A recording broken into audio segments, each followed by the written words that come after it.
are back at the Insurasales Live booth, coming at you from, not Austin, we're in Dallas. Dallas, Texas. Tejas, sometimes people will say. Cody Haskins, 8% event. I ran into Michael Binyaminov in the hallway here. Nailed the last name. And we met 2 years ago now at SWAT. Well, 2 SWATs ago. Yeah, 2 SWATs ago. So in conference speak 2 years ago. Yeah. And just an absolute incredible inspiration. I really kind of fell in love with him and his personality we were waiting to get into the room, and all of a sudden, it was like, how was Michael never in our life? Like, it was so cool. He is an absolute kick-ass insurance salesman. He is a 10 out of 10 Facebook group troller, in particular ones.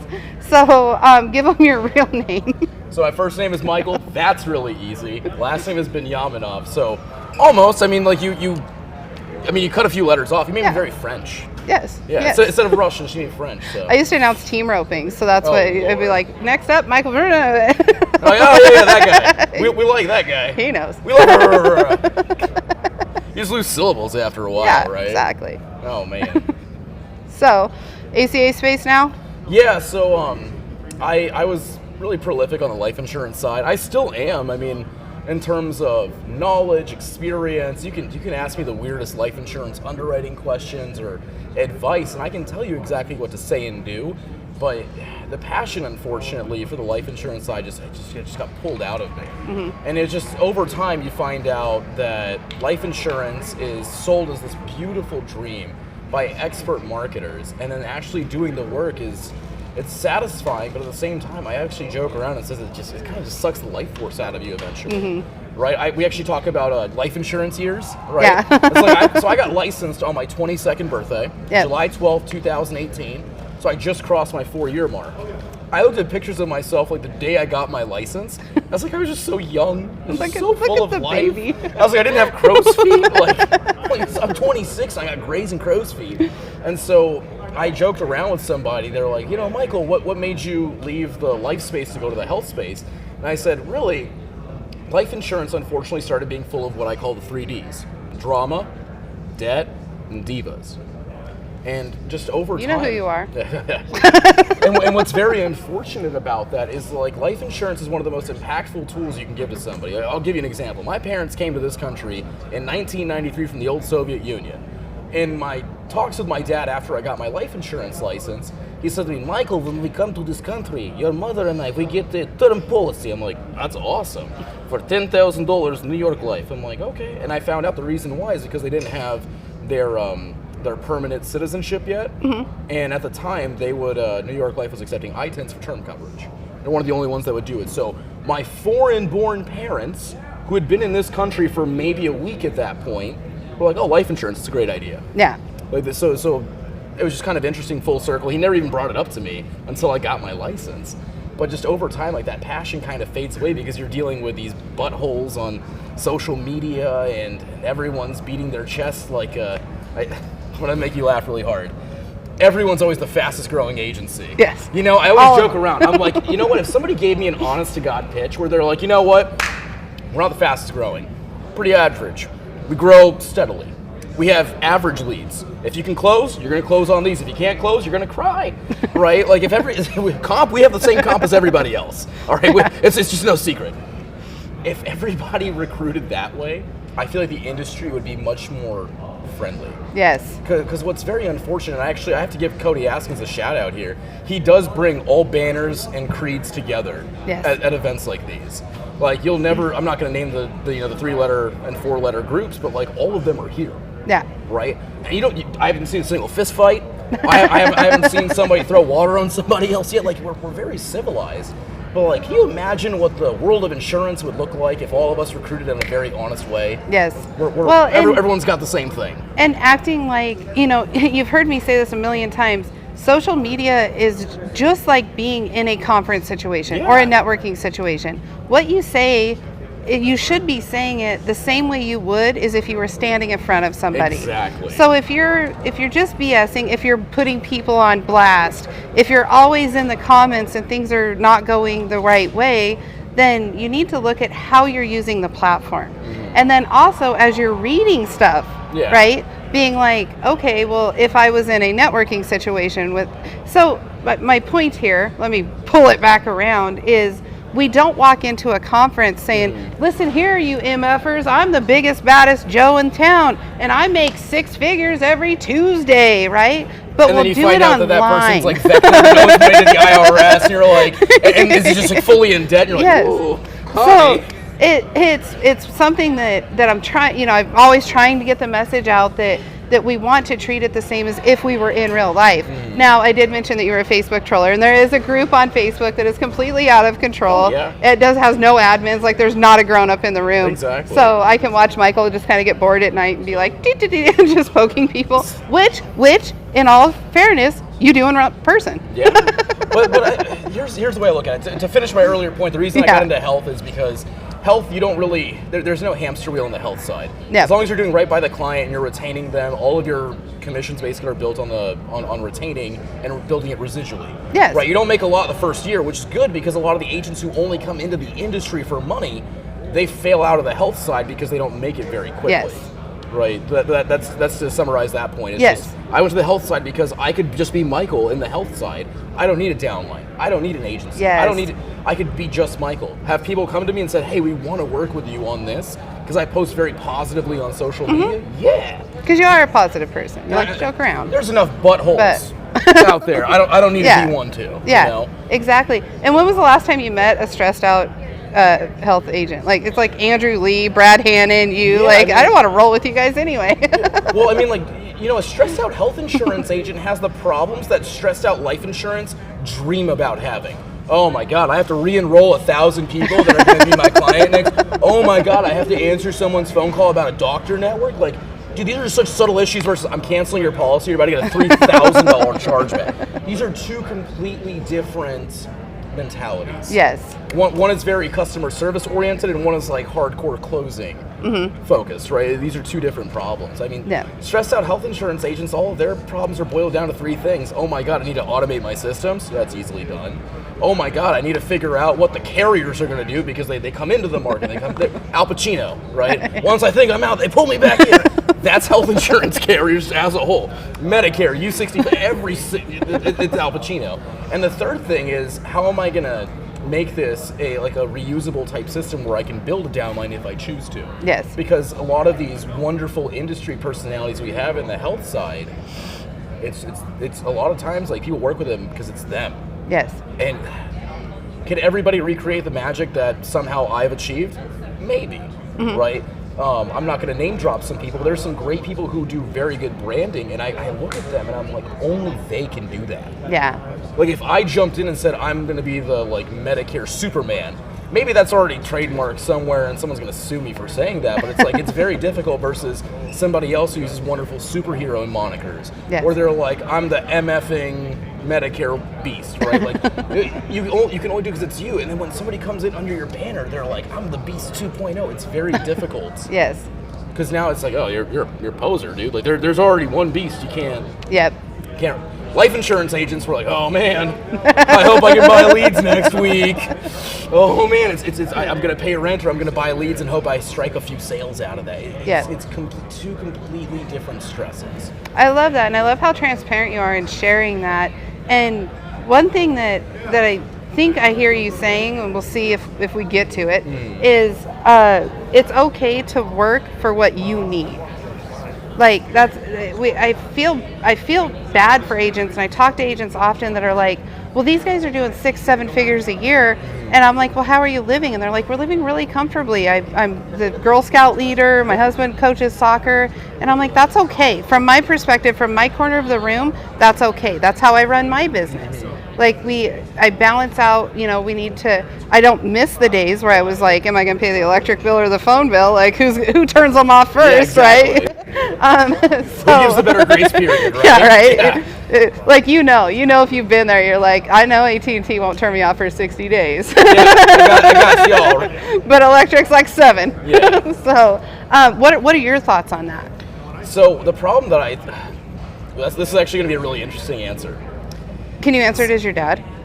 No, I'm just Listen, kidding. Michael, social media is double-edged sword. So that's how my dad would say it. He'd actually say it in Russian, and there'd be some lifelong story about how in the Soviet Union, the Politburo was just watching it the whole time. But to answer you directly, I mean, social media is a very double-edged sword.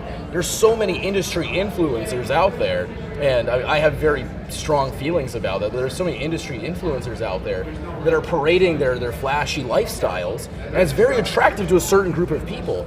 But what you got to realize is, like, the average American that is a entrepreneur, a solopreneur, whatever trendy term we want to use, yeah, whatever you want to use. The average American, all they really want to know is that they're going to be secure and they're going to be comfortable. Mm-hmm. Like, we all took a psychology class at one point. They have like that hierarchy of human needs. Like, the number one is like security. Mm-hmm. As long as we're secure with ourselves, we're happy. And so what I truthfully think that other agents need to hear is, like, it's okay. You don't need to be the biggest, baddest cat in the jungle. If you have that mentality, strive for it. But if you want... I'll look you in the face right now. If I took let's say one of these hotel employees, I sat him down where you are, and I said, hey man, listen, I'm going to show you how to make $150,000 a year. All you got to do is watch me and reproduce 80% of that. They'd kiss me on the mouth for giving them the opportunity. Mm-hmm. Now we have insurance agents who are doing this, and it's like, if you're not making $1 million a year, you're scum. And you're like, well, but I'm doing so well. Yes. Right? And so I agree with you. People need to strive for what they're looking for. I honest to God think that if we took the average successful, mind you, insurance agent, and we said, here's how you make $250,000 a year, here's how you make $100,000 a year, here's how you make $150,000 and be comfortable, we wouldn't have a 92% washout rate. Yes. Yes. Because thief is the joy of comparison's the thief of joy. Yep. Right. Nailed it. Hope I didn't butcher that too much. Someone's in the comments like, you screwed that one up. Right. As we're telling you not to do that. Yeah, exactly. So it's like, you just jump off. Yeah. If you did that, jump off. So, and I fully believe that that's the way it is in the insurance world, because everyone's posting their numbers and their recruitment and their this and their that. And I honestly think that at some point, a lot of us need to just shut off the social media aspect, connect with our core group of people and say, hey, are you struggling? No. Are you comfortable? Wonderful. Do you want to basically babysit a bunch of other agents so you have that other stream of income? No? Good. Go do you. Be happy with that. No. Right? Like, oh, shit. Well, let me tell you a little something.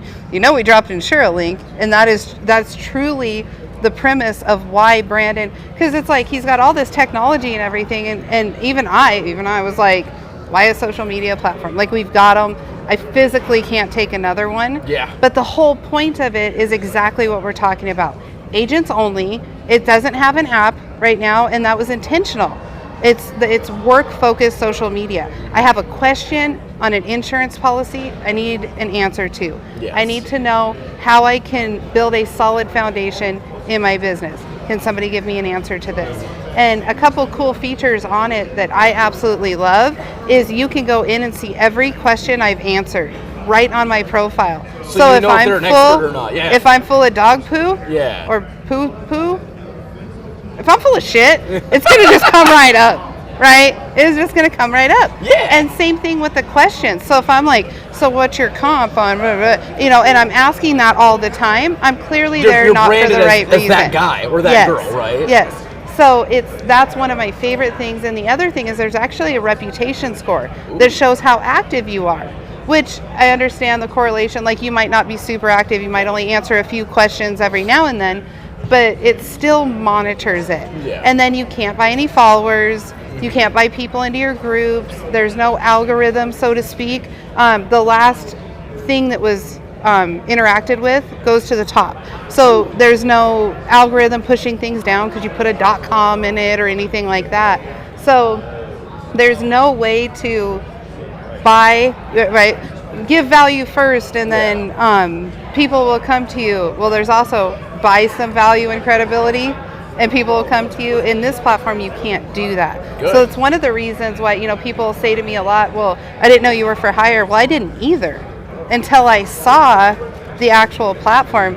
And we had 3 interviews 3 days in a row. The first call was just a call to see, he was like, I might need some help with my marketing, right? He's smart. Brandon's smart. And he got me on the phone, and The last call, I was in the car with Gage in the back in his Superman thing. Like, you see me do videos that way. I'm like just rolling, and I was like, yeah, let's do this. I think I got really excited about this platform, which is confusing to some because they're like, well, you're the Facebook girl, right? You're the social media queen. We still have to brand ourselves on the other platforms. Branding yourself inside an insurance agent platform is not going to get you anywhere. So your branding happens over here, and then you leave. You take your energy back. And if you have insurance-related questions, boom, there you go, right there. So I'm super excited about that sales pitch. And it's free. Yeah. Right? Yeah. It's free. And you can't run ads. Like, we are not monetizing InsureLink whatsoever. Beautiful. So it's a really cool deal. What else do you want to talk about? Tell them a little bit about your time in the military. What took you to the military, and a couple of your big takeaways. So Emily's like super jealous because I haven't taken a selfie with her. So what I'll tell you is this. So I'm going to make you laugh a little bit. So there I was, I'm 12 years old. I actually took my very first college class. Yes. Like intro into like World Civ. It was June 1st, 2009. My sister, who is 9 years older than me, was in the same class as me. Right, I walk in there and they're like, I promise there's a point to this. I walk in there and the teacher's like, hey, your son, looking at my sister, is allowed to stay in the class. I've been a single mom. I know what it's like. My sister's mortified, first off, because she's actually pregnant at the time. That's the part that killed her. She didn't know she was pregnant. So It's like she spoke it into existence. So I'm sitting there, and my sister's like, no, that's my brother. And she's like, and the teacher's like, okay, same difference. I was like, no, I'm here to take the class. Right, so we're going through the class. I do relatively well. I'm going through high school, and I really thought back to like how my parents came to this country. They actually won something called a green card lottery. Oh, interesting. They lived in the Soviet Republic. They were, for lack of a better term, being chased by the mafia because the mafia assumed they had money. In reality, both of my parents are university professors. You think university professors here are broke? They're broke over there. Yeah. So my parents won a green card lottery. They ended up being able to come here. So just growing up, my parents always instilled this responsibility that like you've already won the lottery. The lottery right now, the mega ball or whatever it is, $1 billion right now. My parents will tell me, Michael, you don't need to play the lottery. You already won. You were born in America. I grew up with that my entire life. And so after taking those first few college classes and seeing what's offered out there, I was like, damn, this isn't cheap. So somebody's paying for it, and it isn't going to be me. And it wasn't going to be my parents. Right? Who pays for a 12-year-old's education? Yeah, oh, no, so my parents actually did pay for it. Oh, they did? Dude, so they self-funded it. My entire like high school life, because I couldn't get FAFSA money because I was too young. Dude, think about that when you're too young to apply for FAFSA. They're like, we're going to penalize these little geniuses. Your parents are going to pay for this out of pocket. So I was like, well, I want to go ahead and do this college thing. That sounds pretty cool. Someone's going to pay for it. So between like the debt of service that I felt that I owed because the United States let my parents in, I always felt a debt of service. So I was like, I'm going to go give my time back. I'm going to go join the Army. Originally, I was going to go join the Navy because I wanted to be a doctor for the Navy. And I mean, I'm a numbers guy. I saw the statistics of being able to go to medical school as a naval officer. I was like, this probably isn't going to happen, so I went in the Army instead. Mm-hmm. So, that was really it. The Army started paying for my education, which was really nice. About halfway through my like formal schooling, I realized I didn't want to be a doctor anymore. Yeah. The reason I started college at 12, I wanted to be a neurosurgeon. Nice. Yeah, and so that didn't go very well. I realized, I was like, man, I don't fit in well with the doctors. And at some point I realized, like, I don't even fit in with college. I was like, I'm paying this much money to teach myself out of a book? Yeah. I'm like, y'all are kidding me right now. So there's no way people are actually doing this. So I said, you know what, I can do this better on my own. So I left college and I left the military roughly at the same time. And I said, I'm going to go into the sales world. Yep. I was like, that's where all the self-made millionaires come out of, is sales. And sales is one of the greatest equalizers in this country. Yes. Right? It's a game of generating connections and what can you do on your own. Mm-hmm. So I said, okay, let's go do that. But I loved my time in the Army. It taught me a lot of really good habits, such as I make my bed every morning. Yep. I do. And I think it's one of the most intimate is a very interesting way of putting it, but I think to me it's a very intimate thing. I'm sitting there and I'm doing it the way that I like to. It's like the first thing that goes through my head. It's very relaxing. I don't even realize I'm doing it. Once upon a time when I used to have a girlfriend, she used to joke around that I'd make my bed while she was still in it. Right? I'm like, I don't care that I was like, you can stay in bed. I don't care. I was like, I'm making the bed because that's how I start my day. Yep. There's a great military leader called Admiral McRaven, and like his entrance, he gave a speech, I think it was to the Naval Academy, and he said you always want to make your bed in the morning because that's your first win of the day. And I took that to heart. Yep. I mean, some of the other crazy Army lessons I've learned is camaraderie, how to build culture. And what's crazy is a lot of the insurance community, some of the biggest winners in the world of insurance, I'll even drop the guy's name, Patrick Bet-David. Yep. I believe he was a Marine, actually. Yeah, something like that. And if I'm wrong, Patrick, please DM me, and I'll retract the statement. He's like, please DM me. Yeah, please DM me. Placement. You know me, Pat. Yeah. Unfortunately, he does not at this time, but it is what it is. But I mean, like, some of the greatest thought leaders in the insurance industry are all prior service military for a reason. It's a mentality. It's a camaraderie that you build. And I'll actually say this to all veterans who are getting out and looking at the world of insurance. The number one thing that you miss when you get out is sense of belonging. Mm-hmm. For years, I would wake up every morning, ass crack at dawn, to go do physical training. And it was raining, it was snowing, it was hot, like you had swamp, whatever you want to call it. It was a bad time, but I was doing it with the closest friends that I ever had. Yep. And I loved every minute of it. Yep. It sucked, but it sucked when I was with all my friends, right? And so what I'll say is the insurance world, it sucks sometimes. Uh-huh. But if you bond and you become a part of your team, everyone's going through it together. Yep. And that's what brings it and establishes the culture, and the military does an excellent job of doing it. Yep. I love that, and I see a lot of Justin and Johnny Brock in that literally, too. Yes, those guys as well are great. I remember Justin putting up a post about making your bed for your first day. Yep. And I was like, sorry, JB. Yeah. For me, I'm so weird, you guys. So Sandy fun fact, if you will. Ooh. I do not like making my bed because I'm convinced in my own head, right? Stay with me here, that all the germs like get stuck in there.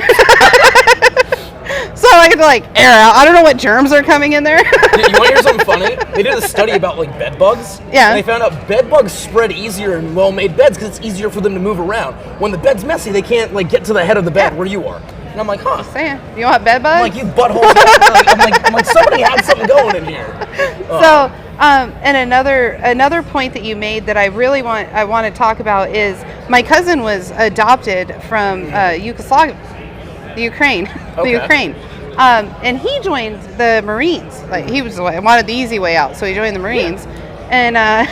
And he said the same thing. You know, he's like, I want to give back to my country that brought me in and gave me so much. And then with the recent stuff going on, he got on a plane and went over to the Ukraine and did relief for 6 weeks. And that was so cool. Talking about the community, Eugene Marchenko he went and rescued his grandpa. Yeah. He went and rescued his grandpa, but he still had some family there. So I was actually able to set my cousin up and Eugene in a direct message. Oh, wow. And I said, and my cousin said, Eugene, if something goes on, message me and I will take a team in and we will go handle what. How cool is that? That is awesome. Like, how cool is that?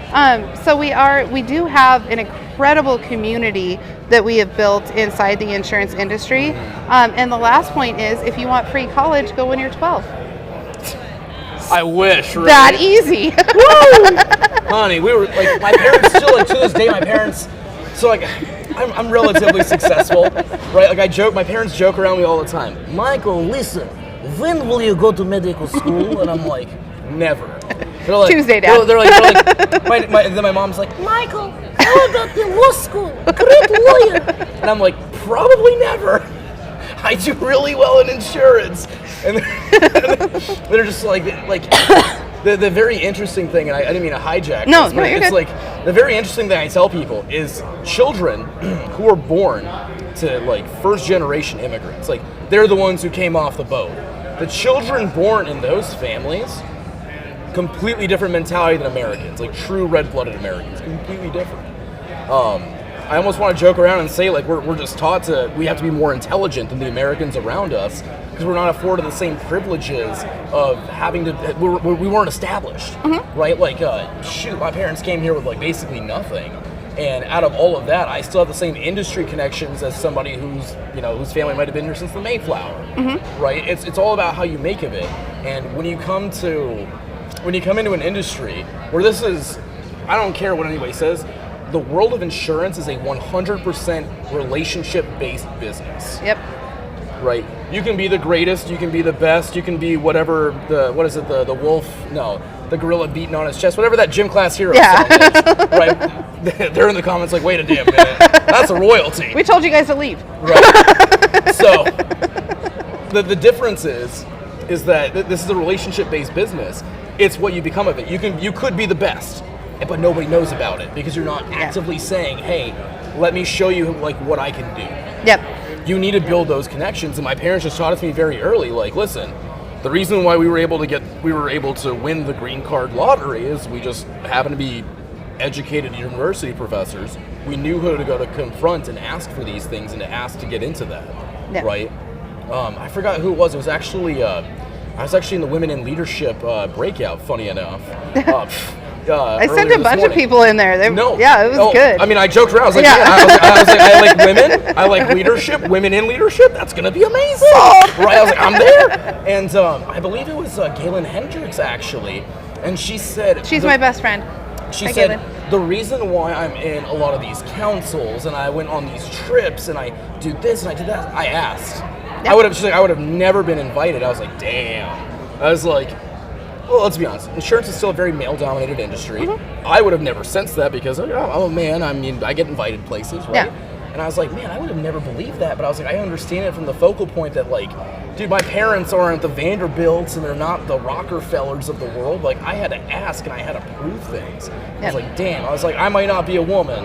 It's 2022. You have to really announce these things. I might not be a woman. But I was like, I understood that point so well. I wouldn't be there unless I'd asked. Or I just invited myself. I was like, Galen, you and me in like a weird way, we're like such kindred spirits. Like, I fully believe that.